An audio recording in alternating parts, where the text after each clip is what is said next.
So 14 of you have joined. Okay.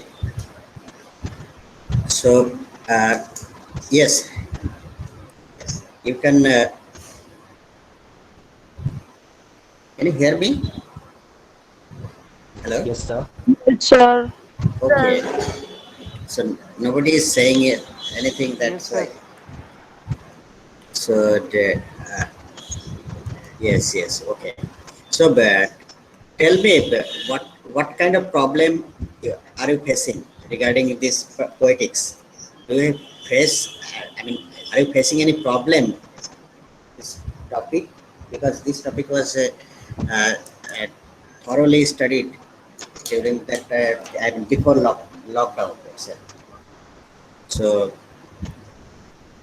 yes, why we can revise.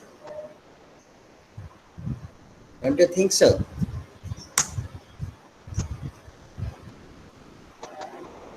Hello. Yes, sir. Yes. What should we do? Revision. Sir, I mean, revision once Yes, again. sir.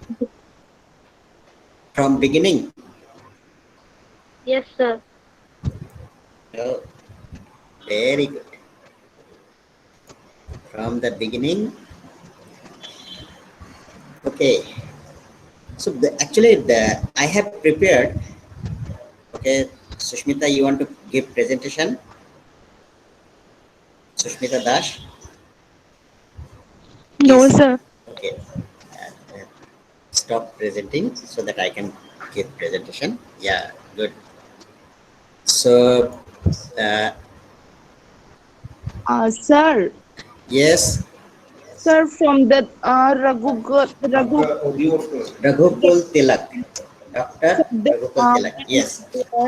like define of tragedy, its nature, theory and conception, sources of tragedy, pleasures, epic and tragedy. We need to study that one. Uh, can you repeat again? Can Sir, you repeat it? I could not sir, follow you. definition of tragedy, its Yes. nature, Yes. theory and conception, Yes. sources of tragic pleasure, fear, then epic and tragic. The difference between epic and tragedy. Yes, sir. We have to study that one also. Yes. Okay, okay, sir. But focus on the thing that is definition. Okay. Okay, sir.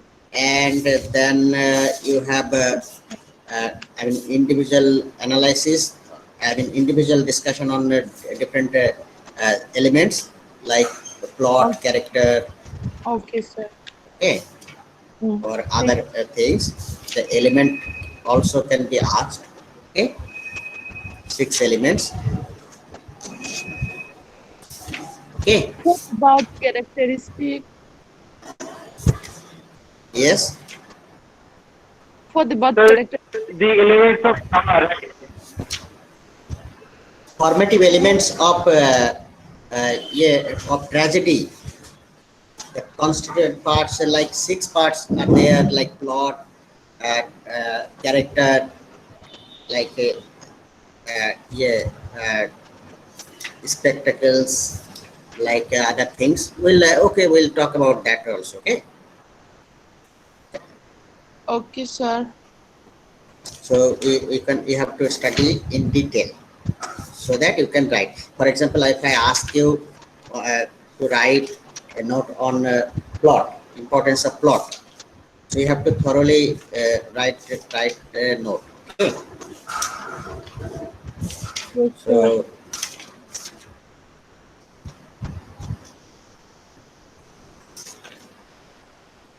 and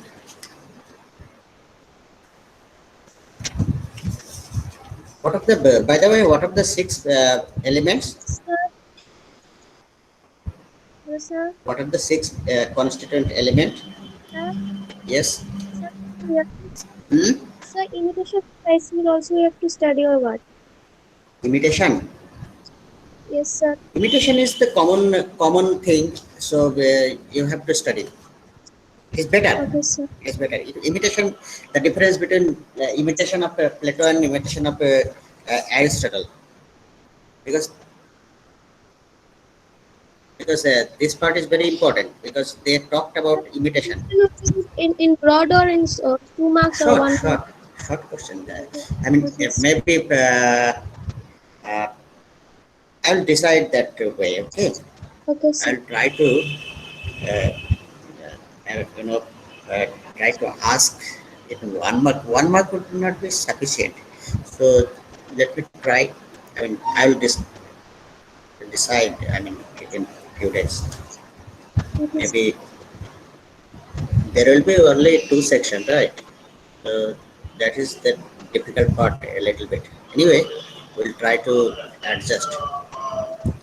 So, uh, okay, before discussing about these things in detail, okay. By the way, I have asked you one question. What are the elements, six formative part of tragedy? So Plot, plot, Plot, character, diction, thought, thought, diction, thought, melody, spectacle, spectacle, and and and thought. thought. thought. Okay. So which one is the most important? Plot. Wow, good. The next, Sir, the next one, characters. very Sir, good. Character. characters. Okay, what do you mean by spectacles? What do you mean by spectacles?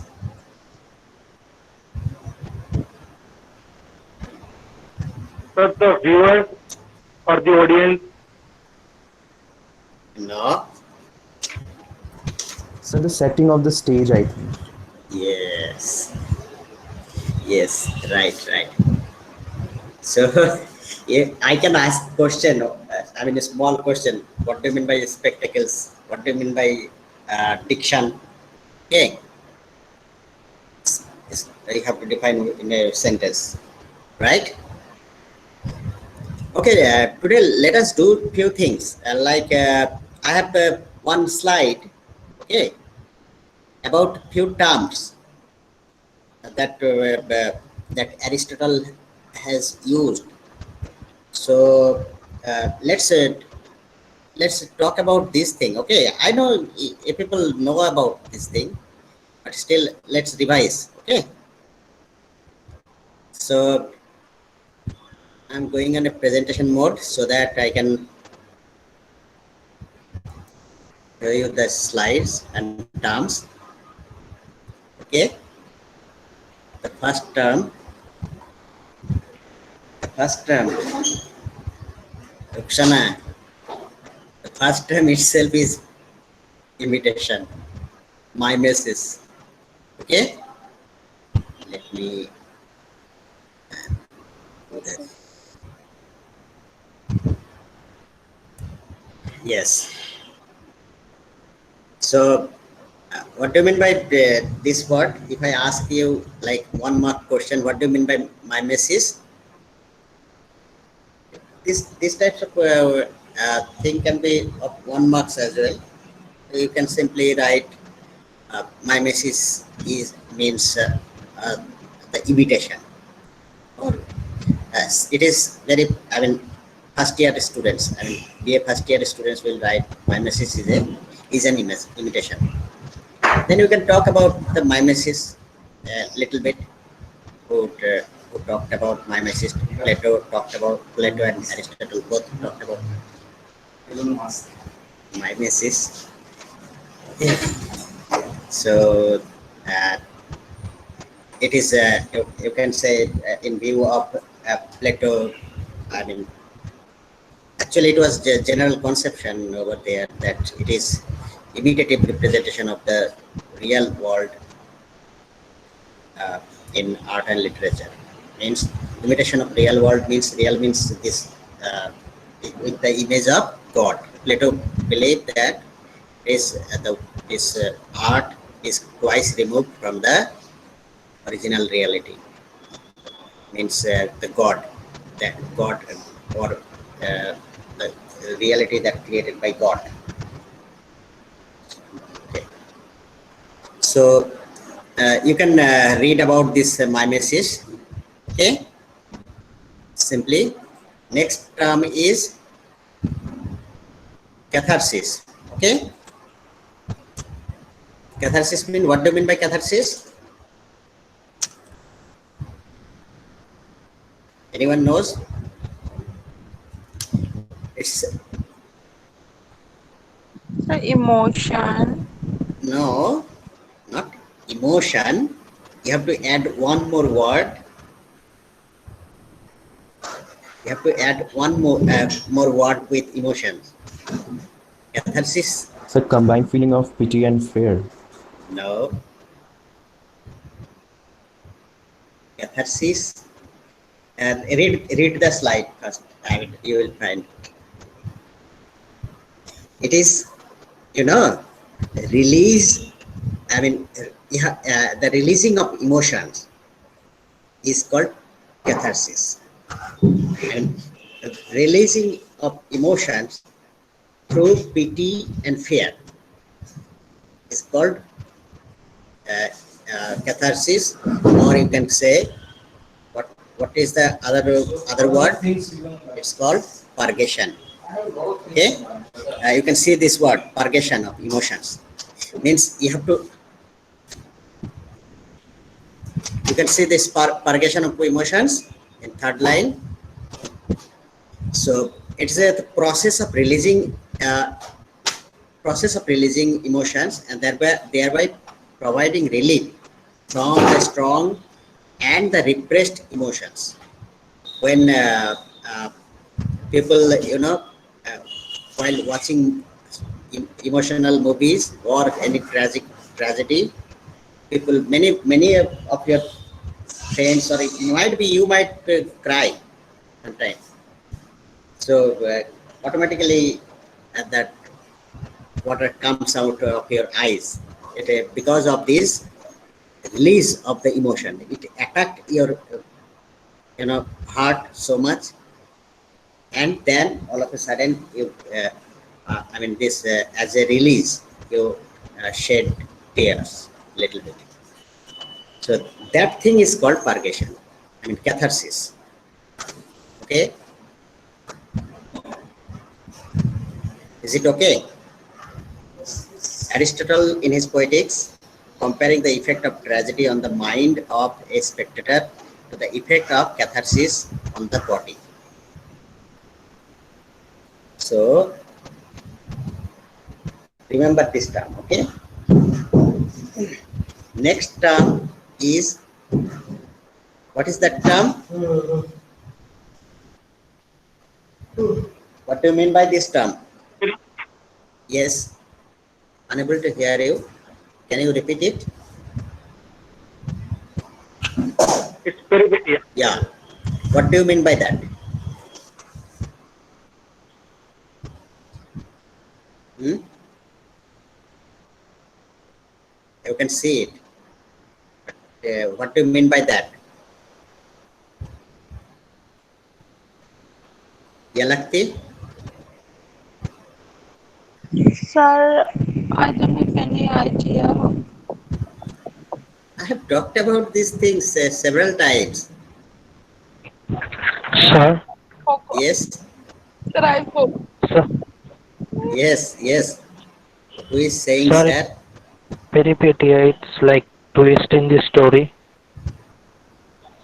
What story? Can you repeat it? Twist. Twist.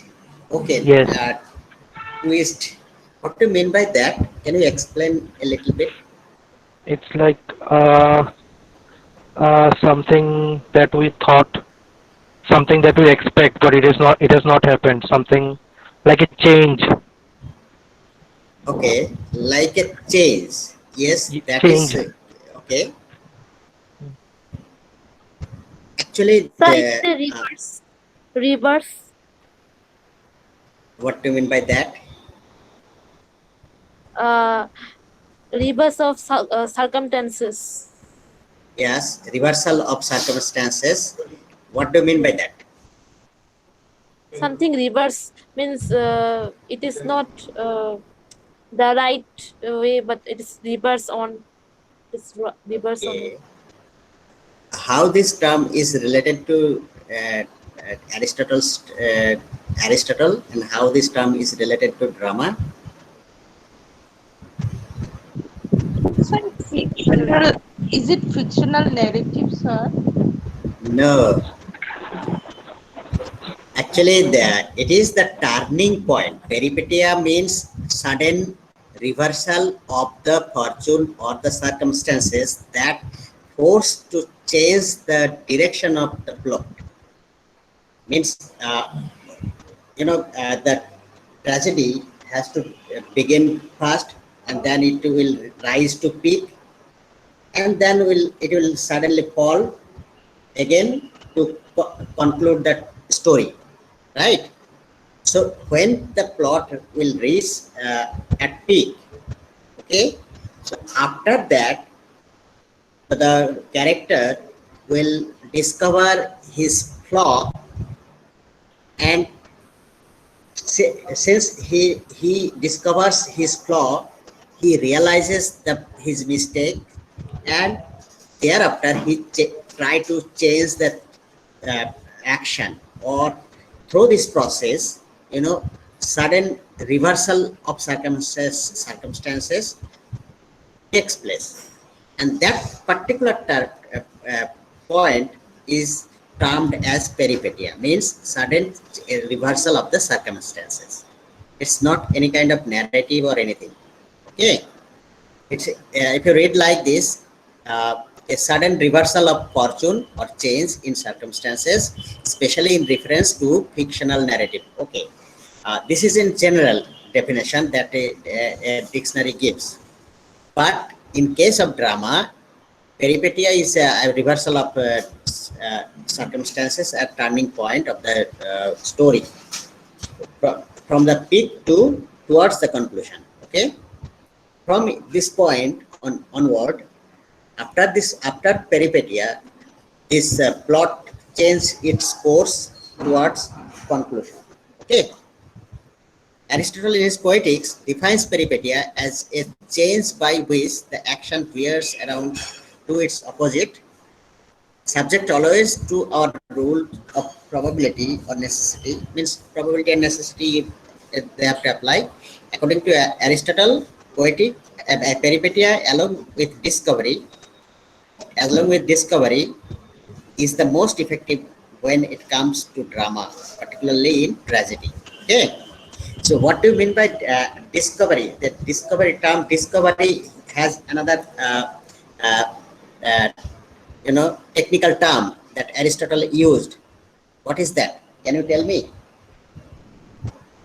This particular word discovery means the character discovers his flaw, right? So what do you mean by that term discovery? I mean, but Aristotle used a term, particular term. What is it? Can you tell me? Sir, is it the tragic flaw in the character? No, tragic flaw is. I'm talking about discovery. Flaw is another thing, isn't it? Yes. Yeah. So that. What do you mean by this? Yes. So realization. No. Discovery is realization, of course. A special term is there. One term. Can anybody tell me? Nobody? Very good. You have to keep these things in mind. Okay. Okay. Have you seen this word before? It's now now on the screen. Students, have you come across this word ever? No, sir. Anagnosis. So keep in mind, it's anagnosis. It's called anagnosis. Okay. It's in general definition, the point in which in a play or novel, etc., in which the principal character recognizes or discovers another character's true identity or the true nature of their own circumstances. Here, in another way, it says anagnosis is a moment in a play or other work when a character makes a critical discovery. Anagnosis originally meant recognition, okay, in its Greek context, not only of a person but also of what that person stood for. Anagnosis also, and it was the hero's sudden awareness of the real situation and realization of things as they stood. And finally, the hero's insight into a relationship with an often antagonistic character in Aristotelian tragedy. Means from this sudden discovery, I mean, this anagnosis, after this anagnosis, peripetia happened. Okay. So through anagnosis, what the right character discovers is the flaw or the the problem of the because of I mean problem of his character or flaw in his character. So what the, hmm? Okay.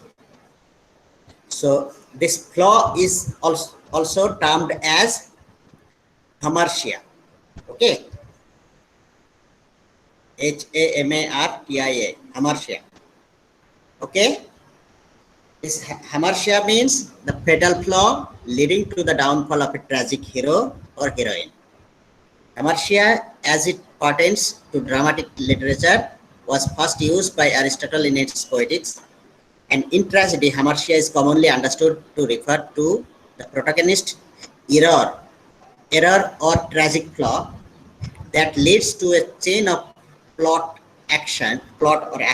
chain of actions, culminating in a reversal from felicity to disaster. Means from his supreme position, uh, the character makes some error of judgment, like uh, what was the reason of the tragedy of King Lear?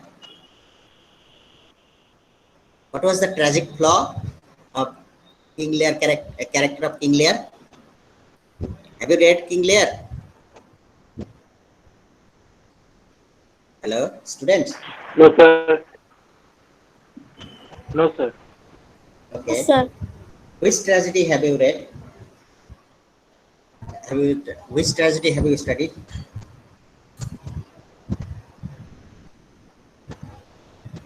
Hmm? Macbeth.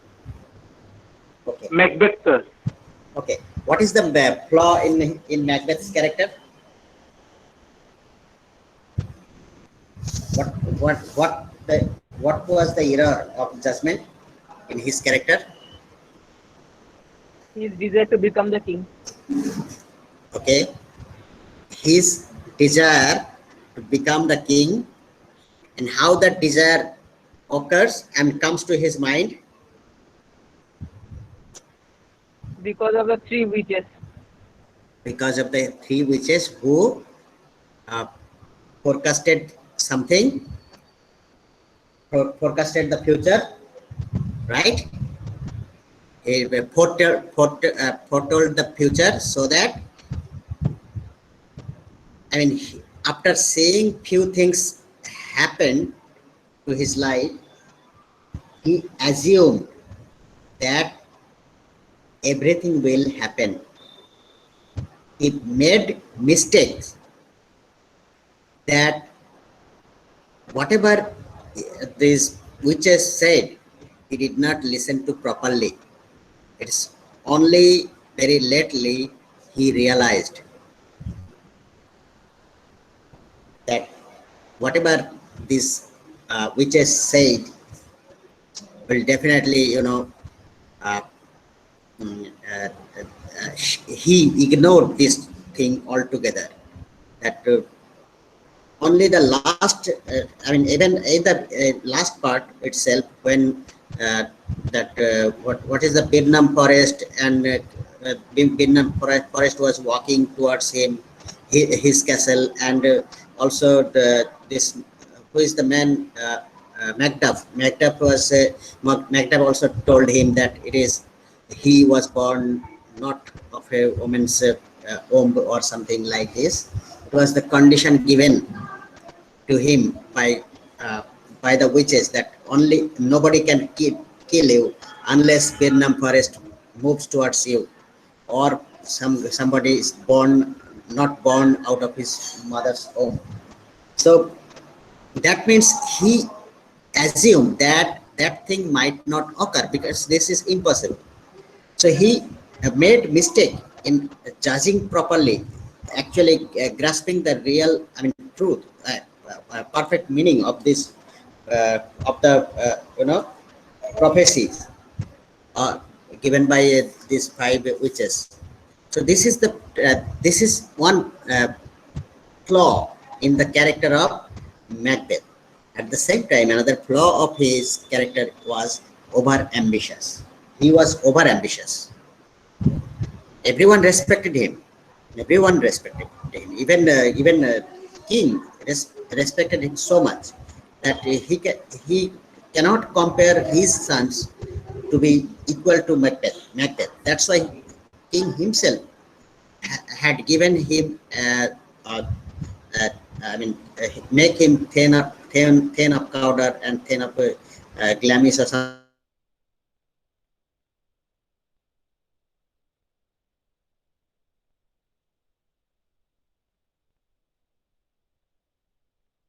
he can fulfill the rules of that time was like king's son will become king, but even though then king gave immense importance to Macbeth. He could have he could have waited for few years, that automatically power would have come to him, because he was excellent warrior. At the same time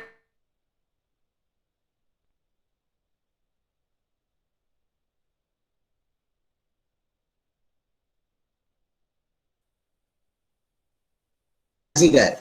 I mean, even he fought with so many countries who combinedly fought with him, and he, from defeating position, he won the battle. So he has all the qualities. He could have waited for few years, I think. So automatically the sons of uh, Duncan would have give up their kingship because they do not want to become king. So that was the flaw in his character. So that flaw is called hamartia. Okay. Uh, what qualifies as the error and flaw can include an error resulting from ignorance. Yes, this error is uh, not natural. I mean, it was ignorance, through ignorance, or an error of judgment, or a flaw in the character, or a wrongdoing. The spectrum of meaning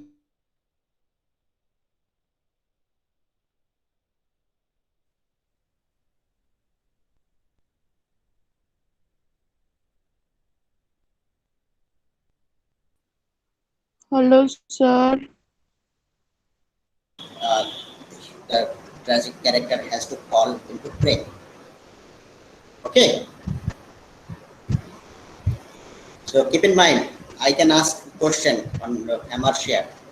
What do you mean by hamartia? Define it. Okay, now I am coming to the core topic, like I mean this mythos. Actually, I have talked about everything in detail, but these terms, I think I have not used in your class. Okay,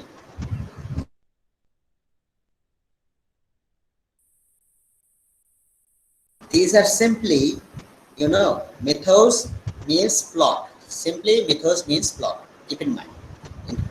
In place of plot, Aristotle used the term mythos because plot is not a Greek word; it is English word, and this mythos is a Greek term.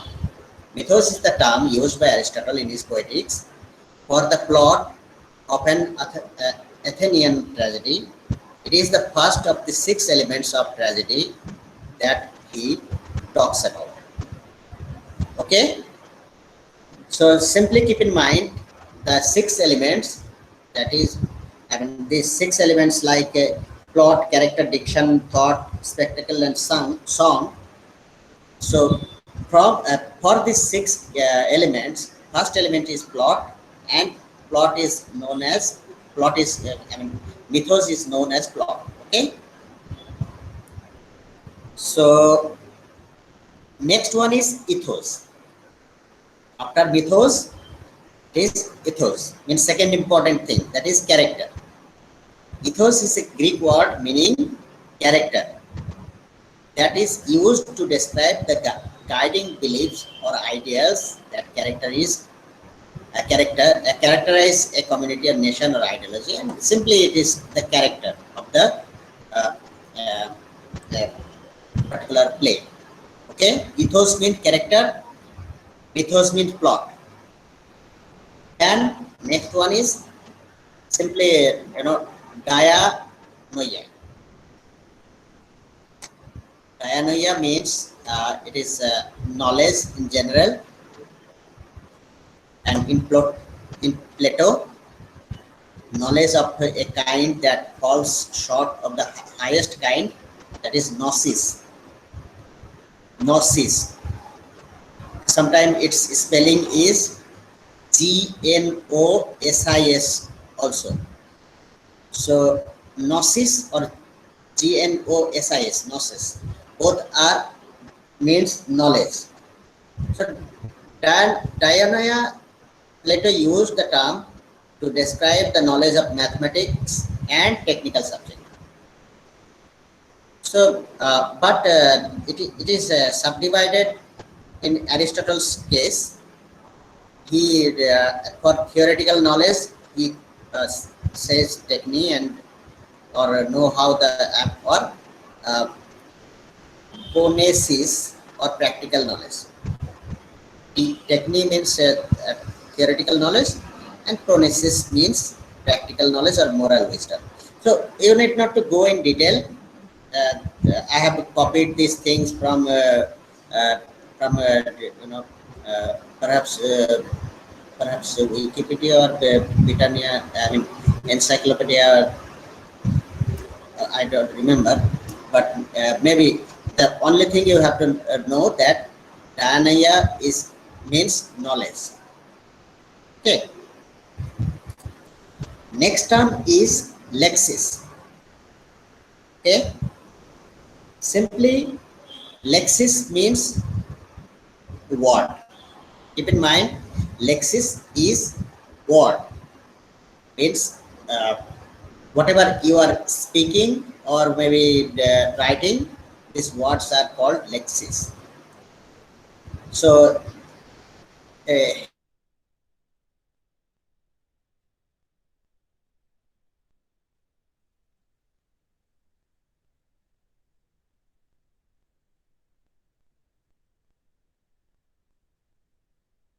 lexis. According to Plato, lexis is the manner of speaking, and Plato said that lexis can be divided into mimesis, means imitation, and diegesis, means simple narrative. One is mimesis, direct imitation of God, and another is diegesis. So, in Aristotle's view, it's simply diction. That term he used lexis is the diction, elements of rhetorical diction according to Aristotle. Okay, whenever this term comes in terms of in case of Aristotle, you can say it is the diction, used or rhetorical diction used in particular piece or particular dialogue or particular drama, you can call this lexis. Uh, Two more things are there, I think. It's 35, 43. So, melos. You can see the term melos, it is related to melody. You know, melody is related to music. So, you can say the songs. Melos means can also mean music, dance, as some musicologists recognize, and especially given that its primary meaning in Greek is limb or arm or leg, and this is arguably more sensible because then Aristotle is conveying what the chorus actually did. Means this songs they perform, chorus perform is called melos. Means that performance of the song is called melos. Okay. So next one is the last one is called opsis. Like optics is opsis, something related to visibility. That means something related to spectacles. Opsis is the Greek word for spectacle in the theater and performance. Its first use has been traced back to Aristotle's Poetics. It is now taken up by theater critics, historians, and theorists. Describe the mise en scene of a performance or theatrical event. Means whatever scenes that used, that is different background and all that used in the on the stage, these are called opsis or spectacles simply. Okay, these are only technical term that Aristotle used, nothing to worry. You can keep in mind. Okay, I can ask the meaning as short question. Since you have 10 short questions, so I can ask these terms. Okay, thank you so much. Thank you, sir. Thank you, sir. Understand. Thank you, sir. Thank you, sir. Thank you, I'll sir. try to share with you this Thank you, thing sir. so that you can uh, read about this. Okay. Sir, can you share this PowerPoint? Yeah, I'll try to share you. Okay. Okay, sir. Thank you, sir. Uh,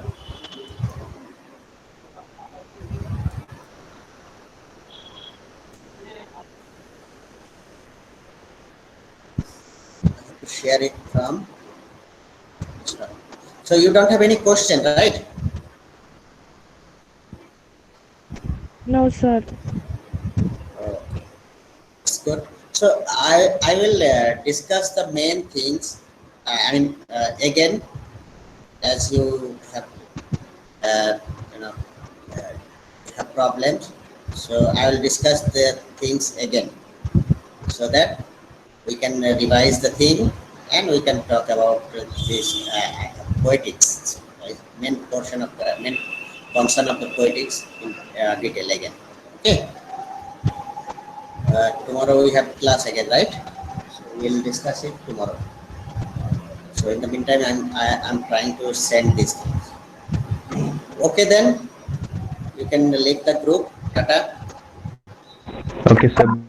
Bye. Okay, sir.